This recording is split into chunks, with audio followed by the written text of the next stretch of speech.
সম্পূৰ্ণ জিলাখনৰ বাবে এটা অত্যন্ত সুখৰ দিন, এটা অত্যন্ত গুৰুত্বপূৰ্ণ দিন। বহুদিন এটা চাহিদা এটা পূৰণ হৈছে আৰু তাৰ বাবে মই শৰৎ চন্দ্ৰ মিয়াক মই প্ৰমুখ কৰি দলটিক মই আমাৰ জিলাবাসীৰ হৈ ধন্যবাদ জনাব বিচাৰিছোঁ, জিলা প্ৰশাসনৰ হৈ আন্তৰিক ধন্যবাদ জনাব বিচাৰিছোঁ। আৰু আজি মই এটা কথা কওঁ যে এনেধৰণৰ আমাৰ তেওঁকে দেখি আৰু যদি বেলেগ নিয়াম আৰু বহুতো ব্যক্তিগত আমাৰ এই আনগ্ৰস্ত এই জিলাখন যদি কৰিবলৈ আগবাঢ়ি আহে আমাৰ জিলাখনৰ উপকৃত হ'ব আৰু অকল আমাৰ জিলাখনে এটা অসুবিধাৰ লগত আছে উপকৃত উচ্চ কামনা কৰিছোঁ। পুনৰবাৰ সকলোৰে হৈ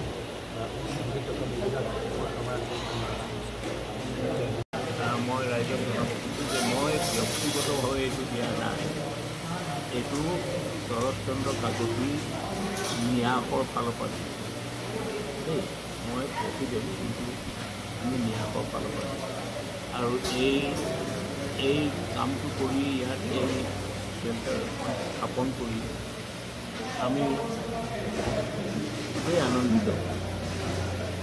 এইটো ভাবি যে যোনখিনি মানুহ ইয়াৰ পৰা উপকৃত হ'ব এই ভৱিষ্যতত লাজৰ সময়ত এই কথাটো এই স্মৃতিটো অলৰেডি কোৱা হৈছে। এতিয়া ইয়াৰ কাঠনি অঞ্চলৰ ৰাইজে ইয়াত মৰমেৰে ৰাখি মৰমেৰে চাই আছে, এই আমাৰ বিশেষতা।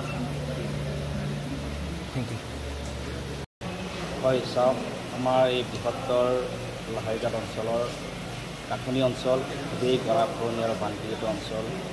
এই অঞ্চলত এক ট্ৰাষ্টৰ উদ্যোগত এক যি বৃহৎ এক বান আশ্ৰয় গৃহৰ শুভ উদ্বোধন আজি উপায়ুক্তকে আদি কৰি ট্ৰাষ্টৰ মুখ্য ন্যাস বা অন্যান্য বিষয়ববীয়াৰ উপস্থিতি শুভ উদ্বোধন কৰে।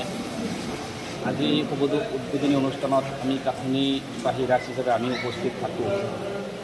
আজি এই সংবাদ মাধ্যমৰ সুযোগতে আপোনালোকৰ জৰিয়তে এই ট্ৰাষ্টৰ যিজন মুখ্য ন্যাস, যিজন মূল ব্যক্তি, তেখেতক আমি ধন্যবাদ সঁচাই অন্তৰৰ পৰা দিব লাগিব বা দিছোঁ। তাৰ লগতে মৰিগাঁও জিলাৰ আয়ুক্ত ডাঙৰীয়াকে আদি কৰি অন্যান্য যি ট্ৰাষ্টৰ অন্যান্য বিষয়াবৃন্দ আছে বা আমাৰ মৰিগাঁও জিলা প্ৰশাসনৰ যি অন্যান্য বিষয়া কৰ্মচাৰী এই গৃহৰ লগত জড়িত সকলোকে আমি অন্তৰৰ পৰা ধন্যবাদ জ্ঞাপন কৰিছোঁ।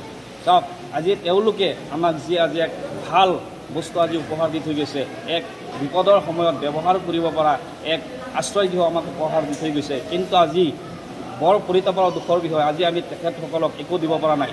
কাৰণ আজি ইয়াত এটা কথা উল্লেখ হৈছে, আমাৰ এই জেগাটো কিছুমান ক্ষেত্ৰত